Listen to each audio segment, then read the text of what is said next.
Hi everyone, good morning. तर आजची morning start झाली होती रोजच्यासारखीच खूप साऱ्या पावसाने. तर सर्व डॉक्टर यांना आज डॉक्टर्स दिनाच्या हार्दिक शुभेच्छा. Happy doctors day.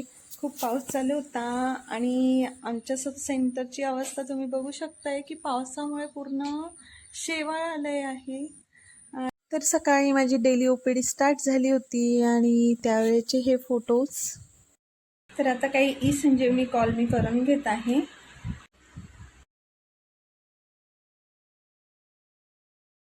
खूप जास्त प्रमाणात पाऊस चालू आहे इकडे.